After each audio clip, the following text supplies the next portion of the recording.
Selanjutnya kita akan bicara tentang classified balance sheet. Balance sheet itu neraca ya, ketahui dulu neraca. Sebenarnya kita sudah pernah buat neraca. Tapi kita belum mengklasifikasikannya menjadi lebih detail.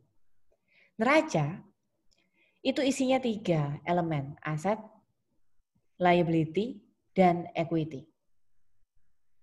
Perhatikan, nanti semakin lama kalian belajar akuntansi, tidak boleh balance sheet itu tidak urut, ternyata ada urutannya. Urutannya adalah, yang diletakkan pertama kali di atas itu harus aset yang current, lancar. Current aset, aset lancar, aset jangka pendek itu apa? Aset yang berada di perusahaan perputarannya kurang dari 1 tahun. Jadi contoh-contohnya nanti kita lihat. Barulah di bawah current asset itu ada long term investment. Ini semua non current asset teman-teman. Non current assetnya ada 3. Ada yang investasi jangka panjang, ada yang tanah, bangunan, peralatan, property, plant, equipment. Ada aset tidak berwujud intangible. Jadi aset dibagi 2 bagian besar. Current asset itu aset jangka pendek, non current itu aset jangka panjang. Begitu pula hutang, liability. Liability kita bagi 2. Current itu hutang yang jangka pendek, kurang dari 1 tahun jatuh tempo. Non-current atau long term itu berarti hutang yang jatuh temponya lebih dari 1 tahun. Equity-nya dikasih nama owner's equity atau stockholders equity. Nah, kita lihat di sini. Kalau selama ini kita hanya tulis aset bebas begitu saja, ternyata aset itu bisa diklasifikasikan. Current asset ini adalah contoh-contoh aset dari cash sampai prepaid, itu berarti aset yang ada di perusahaan kurang dari 1 tahun. Kurang dari 1 tahun pasti berputar. Cash-nya, nggak mungkin ya kita pegang cash dengan nomor urut yang sama selama 1 tahun. Pasti berputar. Ada yang buat bayar, ada yang kita terima lagi, ada yang buat bayar, masuk lagi begitu. Account receivable, piutang. Kita berharap pelanggan melunasi piutangnya kan nggak mungkin lebih dari 1 tahun. Jadi kira-kira pengertian singkatnya current asset itu yang ada di perusahaan kurang dari 1 tahun. Nah, kalau yang lebih panjang dari 1 tahun itu namanya non-current asset. Non-current assetnya dibagi 3, long term investment, property, plant, equipment, sama intangible. Saya cerita sedikit ya.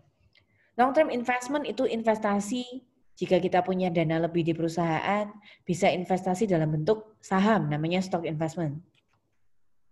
Atau investasi dalam bentuk obligasi, namanya debt investment.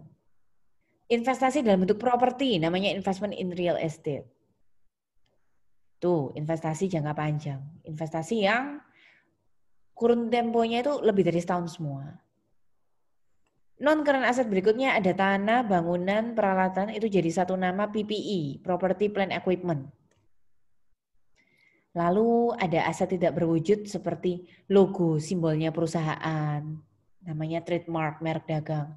Atau kalian kalau menemukan suatu kecanggihan teknologi, biar nggak dikopi sama orang lain, kalian daftarkan dulu patennya.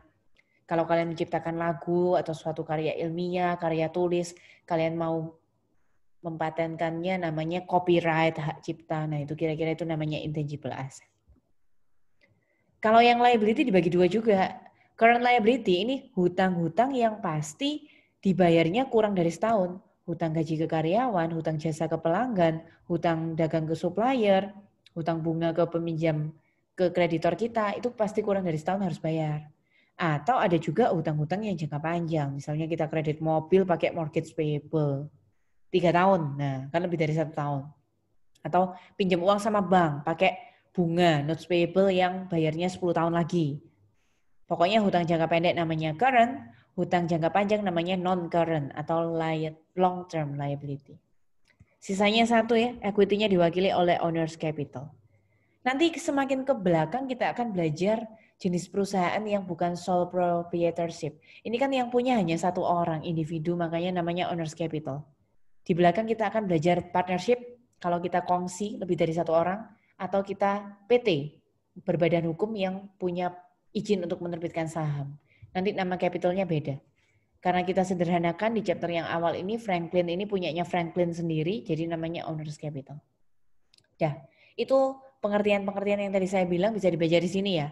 Karena aset itu kurang lebih ada di perusahaan kurang dari 1 tahun, ini contoh-contohnya. Kalian boleh tanyakan ke saya jika ada akun yang belum dimengerti, belum familiar. Kemudian ada long term investment, ini mewakili aset jangka panjang. Ada property plant equipment juga termasuk non-current asset jangka panjang. Intangible juga termasuk non-current asset jangka panjang. Kemudian untuk hutang jangka pendeknya disebut dengan current liability tadi, ini contoh-contohnya ya. Kalau hutang jangka panjang namanya long term liability yang boleh dibayar lebih dari 1 tahun jatuh temponya. Sudah, terakhirnya owner's equity diwakili yang tadi. Nah, kalau di sini kalian melihat kok bukan owner's capital, ini perusahaannya PT ini. Northstorm ini PT. Nanti kita akan bahas corporation atau PT sebelum menjelang UAS ya, teman-teman. Jadi kalau perusahaannya satu orang, tadi saya bilang sole proprietorship, hanya ada satu capital account. Kalau kita kongsi, CV, kerjasama, partnership, nanti owner's capital-nya lebih dari satu. Nah, kalau corporation ini, ngomongnya sudah bukan pakai namanya owner, tapi pakai saham. Semakin ke belakang deh, nanti kita bahas. Itu yang disebut dengan classified balance sheet.